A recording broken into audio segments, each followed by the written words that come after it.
Hello everyone, welcome to our channel Text for Health. So, Rajendra sir, most welcome and sorry for delay. Thank you ma'am, thank you. Rajendra sir, आवाज आ रही है आपको? हाँ जी, हाँ जी, बिल्कुल आ रही है मैम। जी सर। सर, आज मैं आपको फीडबैक के लिए नहीं कहूंगी, लास्ट में कहूंगी क्योंकि ऑलरेडी हमारा टाइम डिले हो चुका है। तो जी जी, प्लीज आप स्टार्ट कीजिए मैम। जी सर, एक बार मैं ये एक स्क्रीन शेयर कर रही हूँ, तो उसमें एक क्वेश्चन है हमारा। दिनेश कुमार जी का क्वेश्चन है that hi sir, ji we did some export of software services and GST is exempted. Now how to file this in GSTR 1 and 3B? आपने एक्सपोर्ट ऑफ सर्विस किया है और उस एक्सपोर्ट ऑफ सर्विस में आप कह रहे हैं कि वो एग्जेम्प्ट है। देखिए, एग्जेम्प्ट किस वजह से है? क्योंकि वो आपकी सर्विस एग्जेम्प्ट है या आपके गुड्स एग्जेम्प्ट है। तो मेरे को तो ये लगता है कि आप ये समझ रहे हैं कि एक्सपोर्ट एग्जेम्प्ट है, इसलिए आप उसको एग्जेम्प्ट मान रहे हैं, लेकिन ऐसा नहीं है। एग्जेम्प्ट जो है वो तब होता है जब वो नोटिफिकेशन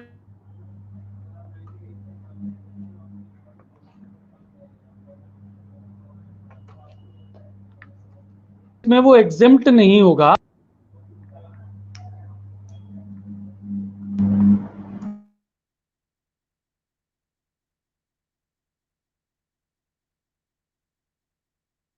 राजेंद्र सर आएगा शायद। राजेंद्र सर, आपके नेटवर्क इशू आ रहे हैं थोड़े।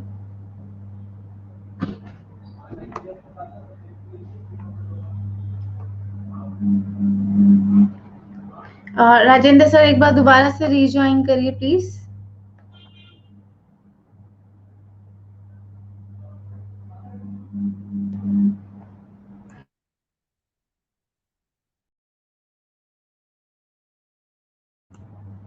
Hi guys, please give me 5 minutes. Rajendra sir 5 minutes में रीज्वाइन कर रहे हैं।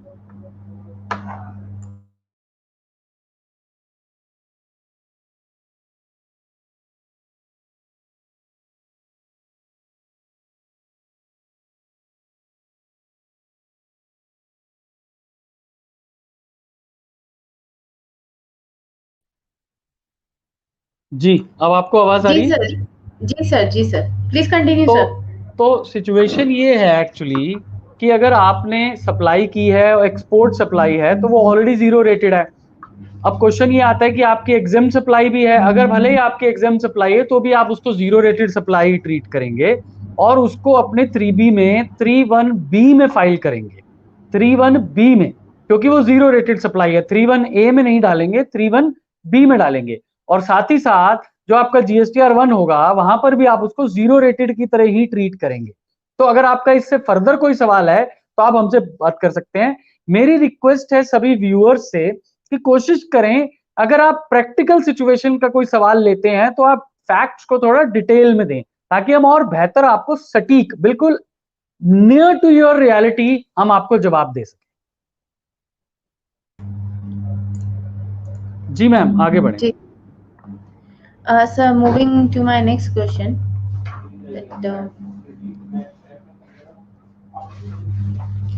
CA JPS रहेजा जी का क्वेश्चन है सर ये, that what is difference between repairs, manufacture and job work? अब ये बहुत अच्छा सवाल है रहेजा साहब का कि रिपेयर और जॉब वर्क के बीच में क्या अंतर होता है। देखिए रहेजा साहब, जॉब वर्क जो है वो हमारा बेसिकली उसमें दो इंपॉर्टेंट फैक्टर्स होते हैं जॉब वर्क में। पहला, हालांकि दोनों कोरिलेटेड हैं, रिपेयर और job work.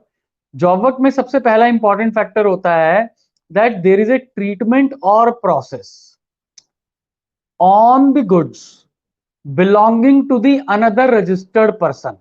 There is a treatment or process on the goods belonging to the another registered person. मतलब आपने किसी और रजिस्टर्ड पर्सन के गुड्स के ऊपर कोई ट्रीटमेंट या प्रोसेस करते हैं तो उसे जॉब वर्क कहा जाता है, लेकिन वो रजिस्टर्ड रेसिपिएंट होना चाहिए। जो मैन्युफैक्चरर है जिसके गुड्स पे आप ट्रीटमेंट या प्रोसेस कर रहे हैं वो रजिस्टर्ड होना चाहिए। रिपेयर में भी कहीं ना कहीं कंफ्यूजन आती है कि भाई वो दूसरों के गुड्स हैं, लेकिन यहां पर आप समझिए कि रिपेयर में अगर आप गुड्स जो हैं वो रजिस्टर्ड पर्सन के नहीं है, और दूसरा ट्रीटमेंट और प्रोसेस, जब तक कि कोई नया गुड मैन्युफैक्चर नहीं होता, एग्जिस्टेंस में नहीं आता, तब तक हम किसी भी प्रोसेस को जॉब वर्क नहीं कहेंगे। रिपेयर में कभी भी कोई नया प्रोडक्ट मैन्युफैक्चर नहीं होता, एग्जिस्टेंस में नहीं आता, इसलिए रिपेयर को हम जॉब वर्क नहीं मानेंगे। जॉब वर्क में टैक्स रेट 5% भी हो सकता है, 12 भी हो सकता है, 18 भी हो सकता है, लेकिन जब भी रिपेयर होगी वो हमेशा 18% ही माना जाएगा दोस्तों। ये डिफरेंस है सर जॉब वर्क और रिपेयर में। रहेजा साहब। जी sir. Sir moving to next question, CA Dimple ji का क्वेश्चन है सर, दैट जीएसटीआर 9 की डेट एक्सटेंड होगी, if not what shall be late fees for that? देखिए मैडम कि अगर जीएसटीआर 9 की डेट एक्सटेंड होगी या नहीं होगी, चांसेस तो इसके पूरे हैं 18-19 के लिए जीएसटीआर 9 और 9C की डेट एक्सटेंड हो जाए।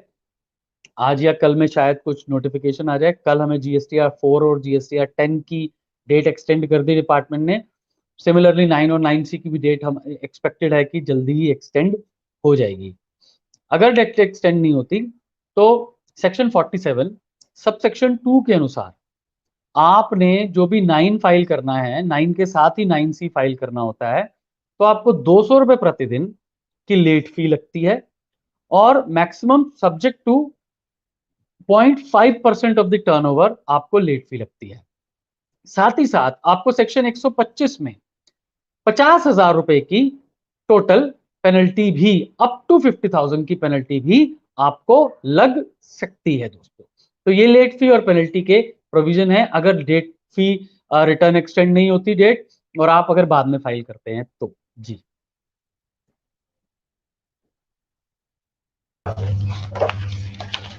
राजेंद्र सर। जी मैम। सर आवाज आ रही है? जी जी आ रही है। सर एक न्यू क्वेश्चन मेरे पास आया है सीए राजू शाह जी का। सर क्वेश्चन है related to build to ship model. सबसे पहले बिल्ड टू शिप मॉडल का क्वेश्चन है सर कि ए और बी ने सी को डिलीवर किया। सर आवाज आ रही है आपको? आ रही है मैडम, आ रही है। राजेंद्र सर। आ सर रही है मैडम, आ रही है मुझे ए ने आवाज। बी को जी ऑर्डर किया सी को डिलीवर करने के लिए, और बी ने ए को ई वे बिल जनरेट किया, बट लेटर ऑन पता चला कि बी ने सी को गुड्स डिलीवर ही नहीं करे। तो सर क्या इसमें इनपुट मिलेगा? नहीं मैडम, आपके पीछे से जो सवाल पूछ रहे हैं उनसे बोलिए डायरेक्ट सवाल पूछ लें, क्योंकि थोड़ा कंफ्यूजन हो रही है ना। तो एक बारी कौन पूछ रहा है उनसे बोलिए ना, सवाल पूछें। माइक उनके हाथ में दे दीजिए, फोटो सर आपकी अपनी एक्चुअली दिखाइए। ये क्वेश्चन सर मेरे पास आया है एक्चुअली, तो पीछे कोई पूछ गुड्स तो से रहा है आपको, रिलेटेड आप क्वेश्चन बताइए है। ना मैडम, पूछिए ना, उनसे पूछवाइए। मेरे को समझ नहीं आया सवाल यहाँ पर। इनपुट का क्वेश्चन है, आप कह रहे हैं बिल टू शिप टू का सवाल है, bill to ship to e way bill का सवाल है। अब आप इनपुट देखिए, मैं आपको बता दूं सेक्शन 16 जी ये कहता है कि इनपुट क्रेडिट आपको तब मिलेगा जब आपको गुड्स मिल जाएंगे। अब अगर गुड्स आपको नहीं मिले, अब यहां पर क्वेश्चन ये आता है कि मैं आप थोड़ा सा रीफ्रेम करता हूं, अगर मैं गलत बोल रहा हूं तो आप मुझे रोक के बता दीजिएगा। ए ने गुड्स खरीदे और बी को बोला कि डायरेक्टली गुड्स जो हैं वो सी को भेज दो। अब क्वेश्चन ये है कि क्या ए को इनपुट टैक्स क्रेडिट मिलेगा, क्योंकि बी के पास तो गुड्स कभी आए ही नहीं। तो सेक्शन 16 में एक डीमिंग फिक्शन है कि अगर भले ही गुड्स जो हैं ए के इंस्टांस पे सी को भेज दिए गए हैं, तब भी ए को क्रेडिट, उसका इनपुट टैक्स क्रेडिट मिलेगा। और ईवे बिल जो है ये बिल टू शिप टू ही है। बिल किया बी ने ए को और माल भेज दिया बी ने directly on behalf of A to C. C को भेज दिया माल on behalf of A by B, लेकिन बिल जो है बी ने ए को ही किया और गुड्स भेजे सी को। अगर कोई और वेरिएंस है इस आंसर में तो आप सवाल मुझसे दोबारा पूछ सकते हैं। जी sir. Sir moving to next question, Akshay ji का क्वेश्चन है ये, that in financial year 2018-19, ITC on items distributed as free gifts is not reversed. Can it be reversed in annual return? जी बिल्कुल रिवर्स कर सकते हैं। अब आप रिवर्स कीजिए, DRC 03 के माध्यम से उस टैक्स को पे कीजिए, उसके ऊपर ब्याज पे कीजिए। लेकिन मैं ये बोलना चाहता हूं आप सबसे कि ये जो गिफ्ट आइटम्स हैं, इसके ऊपर जो इनपुट टैक्स क्रेडिट है, it is not necessarily to be reversed. आपने सवाल जो पूछा है मैं उसका जवाब दे चुका हूं कि आप उस गिफ्ट आइटम्स पे जो आईटीसी ले लिया था आपने, उसको आप रिवर्स कर दीजिए, अपना फॉर्म 9 में रिवर्स कर दीजिए, DRC 03 के माध्यम से उसके ऊपर आप टैक्स पे कर दीजिए, कैश में पे करना पड़ेगा आपको और ब्याज देना पड़ेगा। ठीक है जी। लेकिन मैं आपसे एक और सवाल ये बताना चाहता हूं कि आपका जो ये गिफ्ट आइटम्स हैं, इनके ऊपर जरूरी नहीं है कि आपका इनपुट टैक्स क्रेडिट डिसअलाउ हो। तो this is also very serious question कि जो हमने गिफ्ट खरीदे जो कि बिजनेस प्रमोशन के लिए यूज हुए, क्या उनका क्रेडिट हमें नहीं मिलेगा? मेरा जवाब ये है कि उसका क्रेडिट मिलना चाहिए। हालांकि मैंने आपका जो अक्षय कुमार जी हैं, अक्षय जी हैं, उनका जवाब दे दिया है। जो आपने सवाल पूछा था उसका जवाब दे दिया है। एक एडिशनल सवाल का और जवाब मैंने आपको दे दिया अक्षय जी। सर विकास जी हैं, तो उनका क्वेश्चन है that mister A is doctor and his receipt from medical profession is 14 lakhs, rental income 5 lakhs and income from other source is 3 lakh. Whether he has required GST registration? KDA साहब doctor हैं तो ये 14 लाख रुपए की income जो है वो तो एग्जेम्प्ट है, रेंटल 5 लाख रुपए का टैक्सेबल है और अदर सोर्सेज की इनकम जो है वो इंटरेस्ट इनकम होगी मोस्ट लाइकली 3 लाख रुपए की। तो जो एग्रीगेट टर्नओवर बनती है सर 14 जमा 5 19 और 3 जमा 22, तो 20 लाख रुपए से अधिक की हो गई सर, तो उनको रजिस्ट्रेशन की अत्यंत आवश्यकता है सर। वो डॉक्टर हैं लेकिन उनको इस दवाई की आवश्यकता है, रजिस्ट्रेशन ले लें, नहीं तो समस्या आएगी। 5 लाख रुपए पे टैक्स दें और 3 लाख रुपया और 14 लाख रुपया एग्जेम्प्ट होगा सर, लेकिन 5 लाख रुपया टैक्सेबल होगा sir. Exempt supply shall very much form part of aggregate turnover for the purpose of registration. आपका अगला सवाल ये आएगा, अगर 23 लाख रुपए का धंधा है तो 20 लाख रुपए का थ्रेशोल्ड का बेनिफिट ले सकता हूं? मेरा जवाब है हाँ, 20 लाख रुपए का बेनिफिट ले लीजिए। 3 लाख रुपए का जो टैक्सेबल सप्लाई है, जो कि रेंटल सप्लाई है केडीए साहब, उस पर आप जीएसटी 18% दे दीजिए।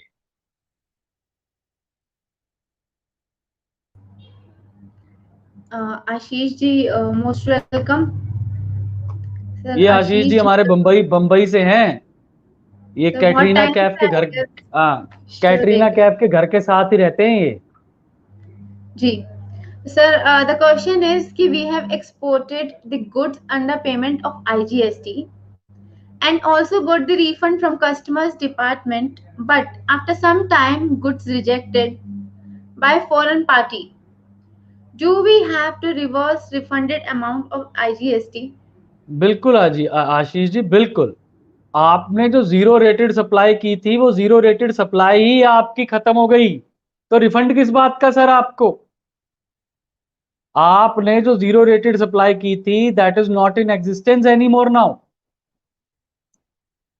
तो आपके पास समस्या ये है कि अगर आपको सितंबर के बाद ये पेमेंट आई, माल वापस आया है फाइनेंशियल ईयर के बाद, तो आप क्रेडिट नोट देके अपना IGST रिवर्स भी नहीं कर सकते, लेकिन रिफंड जो पे किया है डिपार्टमेंट ने वो आपको वापस देना पड़ेगा सर, इसमें कोई चारा नहीं है, और ब्याज के साथ भी वापस देना पड़ेगा सर।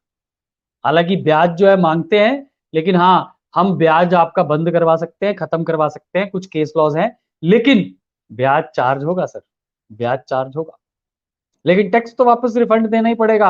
आपने 100 रुपए का माल बेचा, 10 रुपए IGST लगाया, 7 रुपए ITC था, 3 रुपए का आपने टैक्स पे कर दिया, 10 रुपए का रिफंड ले लिया पूरा, माफ कीजिएगा, वापस करना पड़ेगा। जी मैडम, भारती मैम। जी sir. Sir next question Amit ji का है। Amit ji most welcome. लगता है सर बाकी के मेरे व्यूवर्स के क्वेश्चंस रह जाएंगे। Sir, question is that creditors not paid within 180 days and whole liability in profit and loss account with ITC written off. Then what will be the treatment? एक second, actually आज मैं mobile से connected हूँ, थोड़ी सी inconvenience है, मैं office नहीं पहुंच पाया किसी कारणवश। डिपार्टमेंट था तो रास्ते में था, तो यहीं पर घर पे रुक गया, ऑफिस पहुंचते पहुंचते ज़्यादा समय लग जाता, तो घर पे वो जी लैपटॉप सर। नहीं था आज, तो मोबाइल से ही कनेक्टेड हूँ। तो अमित जी, क्रेडिटर्स 180 दिन में पे नहीं हुए, liability in profit and loss account with ITC written off, then what will be the treatment? Whole liability in profit and loss account with ITC written off. Whole liability, creditors not paid in 180 days. Liability कौन सी है sir आपकी? मैं समझ नहीं पाया, थोड़ा सा आप मुझे अगर नहीं अमित जी, यही सवाल 180 दिन वाला थोड़ा सा डिटेल में लिख के भेजेंगे तो मैं उसका जवाब बेहतर दे पाऊंगा सर। लायबिलिटी प्रॉफिट लॉस में कैसे आई? अगला सवाल ले लेते हैं। Gift distributed at the time of festival to employees and other outside persons, can we claim the input? देखिए, यही सवाल मैंने अभी जो अक्षय जी का सवाल आया था उसी के एक्सटेंशन में मैंने जवाब दिया था अमित जी। देखिए सर, ये बहुत ही कंटेंशियस इशू है। ये जो सेक्शन 17 सबसेक्शन 5 क्लॉज एच की बात होती है, अब आप कहें कि ये गिफ्ट जो हैं वो बिजनेस प्रमोशन के लिए, लेकिन मुझे क्रेडिट नहीं मिलेगा, मैं नहीं मानता सर। मेरे हिसाब से इनका आपको क्रेडिट मिलना चाहिए। 17(5)H जो है वो अपने आप में आपको रिस्ट्रिक्ट नहीं कर पाएगा सर। आप थोड़ा सा साल 2 साल रुक जाइए, साल भर और रुक जाइए, इसके ऊपर जल्दी ही आपको बहुत सारे डिसीजन मिलेंगे सर। लेकिन मेरा व्यू पॉइंट आज की डेट में ये है कि सर ये स्टैंड नहीं करेगा सर। आपको क्रेडिट मेरे व्यू से, this is my personal view sir, law restrict करता है लेकिन लॉ के पास पावर नहीं है sir. Law is poorly drafted in this particular aspect, so I would say that credit shall be available। Amit ji, आप अपना दूसरा सवाल इन द मीन टाइम जरा 180 दिन वाला डिटेल में लिख के भेजें सर, मैं थोड़ा सा माफ करना समझ नहीं पाया। अगला सवाल इनका अमित जी का आ गया, credit note sales return not claim in 3B and 1 but in profit and loss account, sale is reduced by such credit note, then which sale should be disclosed in 9? देखिए सर, आप 9 में किताबों की सेल दिखाइए sir, किताबों की cell दिखाइए sir. जो भी आपकी प्रॉफिट लॉस में सेल आ रही हो वही 9 में एक्चुअल सेल है आपकी, वही दिखाइए सर। 1 में नहीं दिखा पाए, 3B में नहीं दिखा पाए, कोई समस्या नहीं है सर। आप अब जो है 9 में सही सेल दिखाइए। हाँ, ये बात और है कि आप अगर 1 में दिखा देते, 3B में दिखा देते तो शायद आपको कुछ बेनिफिट टैक्स का हो जाता, लेकिन अब वो नहीं हो पाएगा। भारती मैम, आवाज आ रही है ना मेरी? सब ठीक है ना? जी सर। आवाज आ रही है ना भारती मैम? सर बिल्कुल एकदम परफेक्ट सर। भारती, आवाज आ रही है आपको? सर बिल्कुल परफेक्ट आ रही है सर। बहुत बढ़िया, thank you ma'am, thank you.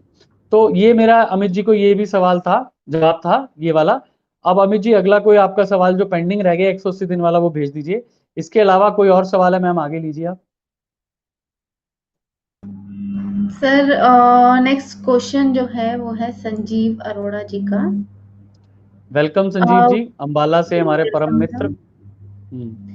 इनका क्वेश्चन है that what is the impact of GST in case of export of services to a related person without consideration for personal purpose. देखिए अरोड़ा साहब, section 2 subsection 6 of IGST act defines export of service.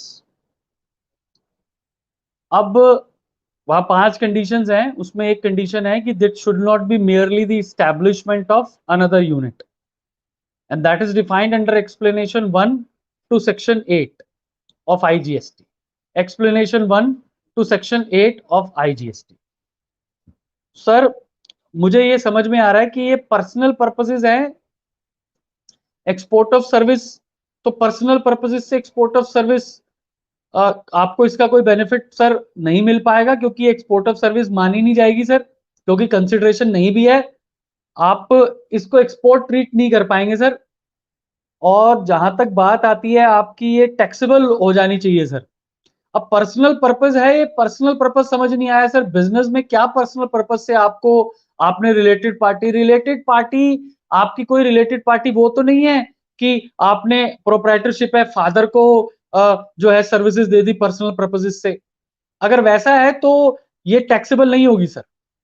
This will not be considered neither as export of supply, supply ही नहीं मानी जाएगी sir, ये outside the preview रहेगी, क्योंकि consideration नहीं है। अगर आपकी रिलेटेड पार्टी वो एक्सप्लेनेशन 1 के हिसाब से होगी, कोई आपकी अदर पेरेंट कंपनी है, आपकी होल्डिंग कंपनी है, आपकी और अदरवाइज कॉमन डायरेक्टर्स हैं, तो उस केस में ये एक्सपोर्ट ऑफ सर्विस नहीं मानी जाएगी, टैक्सेबल हियर इन इंडिया हो जाएगी।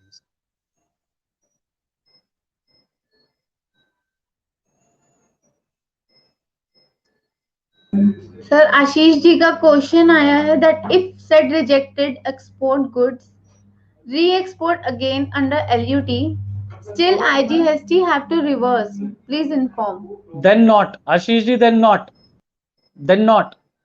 My answer first was yes, now answer is no.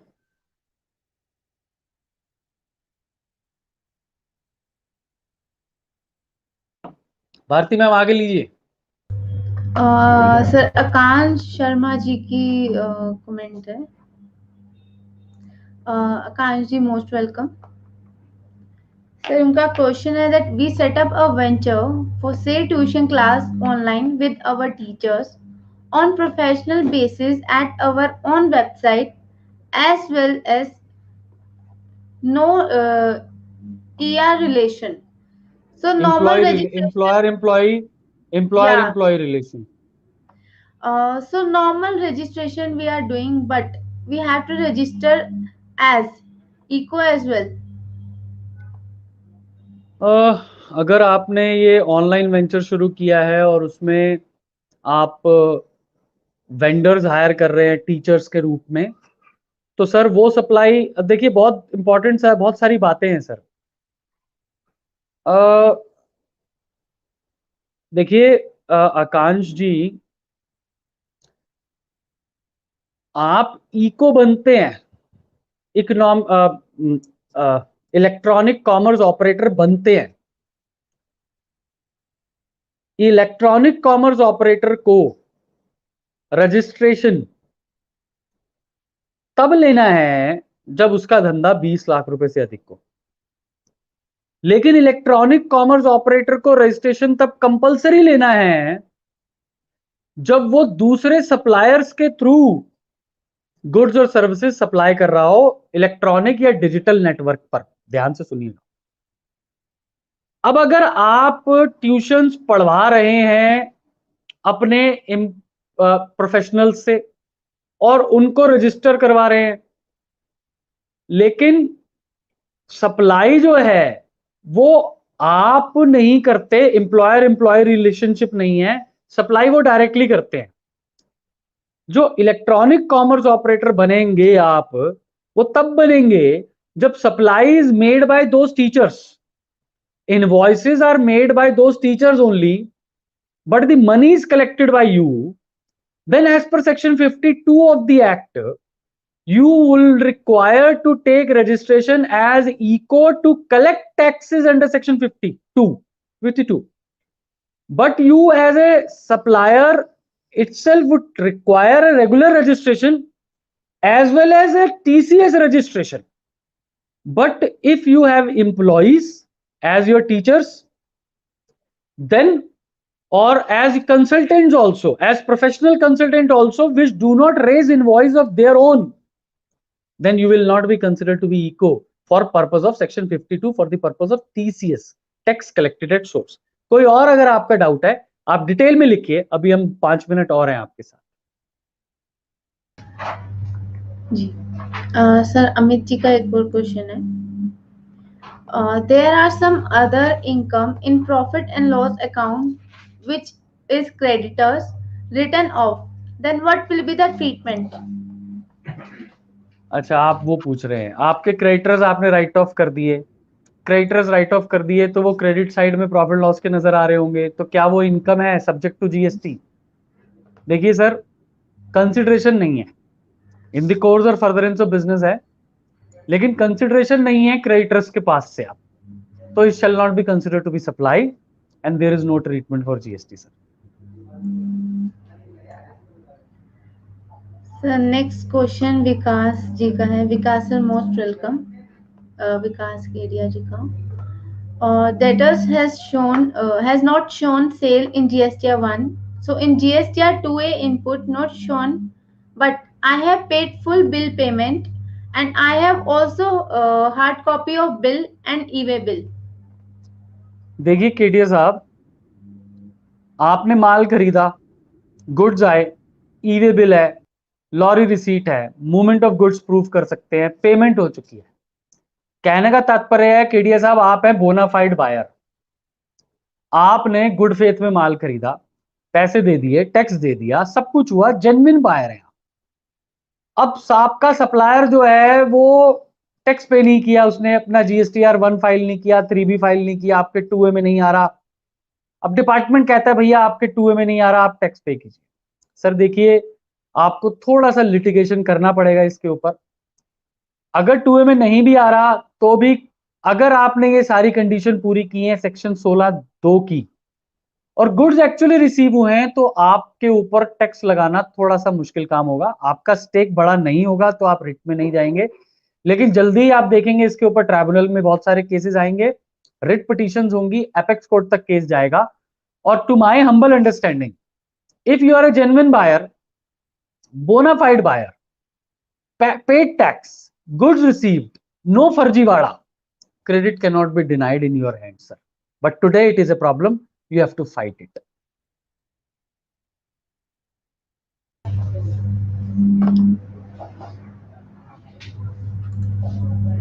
Sir next question Sunil ji का है।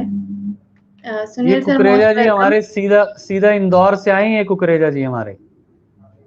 Most welcome sir. Sir next question जो इनका है, ITC of financial year 17-18 claimed in financial year 18-19 by GSTR 3B. Where to disclose this ITC in GSTR 9 in table 6A और 6M? Sir 6A में तो auto populated 3B आ रहा है, और 6M जरा मुझे बता दीजिए, मेरे को याद नहीं है 6M में क्या आता है। लेकिन आपको इसको बेसिकली 11, 10, 11, 12 में दिखाना पड़ेगा, 12 में भी दिखाना पड़ेगा। मैं आपको कुकरेजा साहब ये कहना चाहता हूं कि 6A और 8A ऑटो पॉपुलेटेड फिगर है। अब आपने 17-18 का 18-19 में लिया था, आपका 18-19 में क्रेडिट ज्यादा है जो कि आपके 2A में नहीं आ रहा होगा, क्योंकि आपने 17-18 का भी लिया था। अब आप 6 को रिकंसाइल करें या 8 को, दोनों में से एक ही रिकंसाइल होगा, एक में डिफरेंस जाएगा। मैं दोबारा रिपीट कर रहा हूं, 6 को रिकंसाइल करें टेबल को या 8 को, दोनों में से एक ही रिकंसाइल होगा, एक में अंतर जाएगा। कोई चारा नहीं है सर, कोई चारा नहीं। कुछ भी कर दे, कोई टेंशन ना लें आप, बिल्कुल। आप कुकरेजा साहब हैं, आप जो कहेंगे हम वो कर देंगे जी।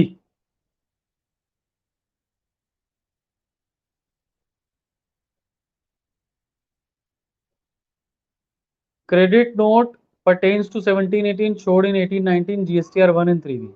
But in annual return 17-18 these credit notes not entered in table 10-11. Then what is the treatment? तो आप 18-19 में दिखा दीजिए सर। 18-19 में आप 18-19 का 19-20 में जो किया, या 17-18 का जो 18-19 में किया, आप वो अब भी दिखा सकते हैं। आप रिकंसिलेशन बना के रख लें अपने पास, कोई सवाल आएगा तो उसका जवाब दे दीजिएगा, कोई दिक्कत नहीं है मुझे। भारती मैम अगला सवाल। जी सर। सर सर एक बार बाकी क्वेश्चन हम लोग नेक्स्ट शो में ले लेते हैं, और सर क्वेश्चंस के अलावा आपको कोई फीडबैक है तो आप शेयर कर सकते हैं। बस मैं आज व्यूअर से अपने माफी मांगना चाहता हूँ, आज थोड़ा सा इनकन्वीनियंस हुआ उनको मेरा उन तक पहुंचने में, और मोबाइल से थोड़ा सा व्यू भी शायद आपको उतना अच्छा नहीं आ रहा होगा। लेकिन मैं आशा करता हूं कि आपको आनंद आया होगा आज के टॉपिक में, आज के डिस्कशन में। जो सवाल होंगे आपके लगभग आंसर हो गए होंगे। फिर भी अगर आपका कोई सवाल बाकी है तो आप हमारे टैक्स फॉर वेल्थ वेबसाइट पे पहुंच सकते हैं, हमें ईमेल कर सकते हैं, मेरा मोबाइल नंबर आप सबके पास है, कोई दिक्कत नहीं है। It is a public property, I am a public property, कोई प्रॉब्लम नहीं है। आप मुझे कभी भी मैसेज करें, फोन करें, जो भी समस्या जीएसटी से संबंधित आपकी होगी वो मैं जरूर आपकी मदद करूंगा। और हमारे टैक्स फॉर वेल्थ पे भी हम लोग रेगुलरली आपके सवालों के जवाब पिछले कई महीनों से बिना आज तक ऐसा कभी नहीं हुआ कि हमारा कोई शो हमारी कृपा से बजरंगबली की हमारा कोई मिस हुआ हो। तो हम रेगुलरली आपके पास आते रहे हैं और आशा करते हैं आगे भी आपके साथ सामने आते रहेंगे और आपके सवालों के जवाब to best of our knowledge and understanding देते रहेंगे। Sir thank you very much and thank you my viewers. आपकी कोई भी क्वेरी हो हमें आप सेम इसमें लाइव में कमेंट भी कर सकते हैं, बाकी taxforwealth@gmail.com पे मेल भी कर सकते हैं। Thank you very much sir. Thank you ma'am. Sir Vivek ji आए हैं जस्ट अभी अभी। विवेक जी नमस्कार। Thank you very much sir. Thank you ma'am.